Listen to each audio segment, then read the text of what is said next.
Imagine this. You wake up after 7 or 8 hours of sleep, and instead of feeling recharged, you feel like you haven't slept at all. You're groggy, your brain feels like it's wrapped in cotton wool, and the first thing your hand reaches for is the coffee pot or a box of cereal. You think, I just need a quick boost to get through the morning. But what if I told you that by doing exactly that, you are essentially pulling the emergency brake on your metabolism before you've even started your day? Most of us are living in a morning metabolic trap. We believe we're fueling up, but we're actually sabotaging our hormonal balance. If you've been frustrated by stubborn weight that just won't budge, or that 3 p.m. energy crash that makes you want to crawl under your desk, this isn't just about calories, it's about insulin. And today, we're going to dismantle the 3 morning habits that are keeping your fat cells locked tight.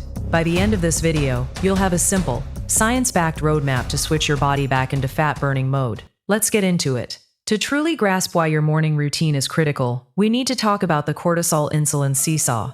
Your body is a masterpiece of biological timing. When you wake up, your body releases a surge of cortisol. Think of cortisol as your internal alarm clock. It's designed to raise your blood sugar slightly to give you the energy to get out of bed. Now here is the problem. In a healthy body, this is a smooth, natural wave. But in our modern world, we startle our system with sugar and stimulants. When your cortisol is already high, your cells are naturally less sensitive to insulin. If you hit your system with a high-carb breakfast, like a bagel juice or sweetened oatmeal, your body panics. It thinks, whoa, I have too much sugar in my blood. Your pancreas then overproduces insulin to deal with it. This is the insulin spike. And here's the secret that diet culture never tells you. Insulin is a storage hormone. As long as insulin is high, your body physically cannot access your stored body fat for fuel. You have effectively locked your metabolic vault. You're essentially telling your body, hey, don't burn my fat, just store this extra sugar I just ate. And that's why you're hungry again 2 hours later. Your blood sugar crashed and your brain is screaming for more fuel. Mistake 1. The Caffeine Trap 1. Let's talk about the morning coffee ritual. I am not here to tell you to give up coffee. I love my morning cup too, but the timing is everything. Drinking black coffee, or worse, coffee with cream and sugar, on an empty stomach is like adding gasoline to a fire. You're already riding that morning cortisol wave. Caffeine spikes it further. This creates a state of physiological stress. Your liver dumps glucose into your blood in response to that stress, which forces your insulin to jump. The fix: delay your caffeine. Try this.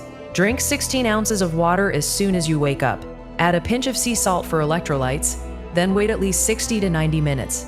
This allows your cortisol levels to stabilize naturally. When you finally have your coffee, it won't be a stress response. It'll be a clean, steady energy boost. Mistake 2. The carbohydrate breakfast.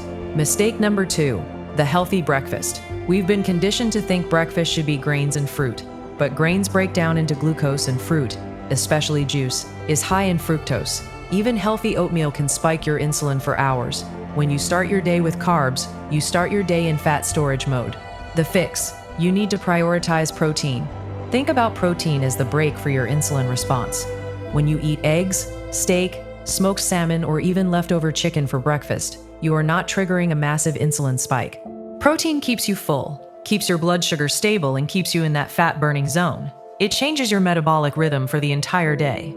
Mistake 3. The stationary start. And finally, mistake number 3. The sedentary morning. You wake up, you sit, you eat, you drive, you sit at work.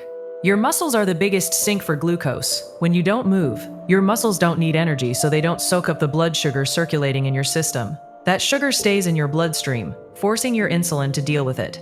The fix: you don't need a gym. Just move for 5 minutes after your protein-heavy meal. A quick walk, some air squats, or just cleaning up the house. This movement is a signal to your body to use that energy immediately. I know what you're thinking. This sounds like a lot to change, but think about it. You're already doing a routine every single morning. All we're doing is optimizing it. If you change your breakfast to protein, delay your coffee, and add a 5-minute movement break, you're not just changing your morning, you're changing your metabolic destiny. It takes about 3 to 5 days to feel the difference in your energy levels. No more brain fog, no more energy dips. Just steady, consistent fuel. If you want the exact checklist of what to eat and what to avoid to speed up this process, I've put together a free metabolic reset checklist. It's linked in the description below. Go grab it. It's completely free. If you found this helpful, hit that subscribe button. We are building a community here dedicated to fixing our health from the inside out. And I want to hear from you. What's the one breakfast food you're currently eating that you're ready to switch out for protein? Drop it in the comments below, and let's hold each other accountable. See you in the next video.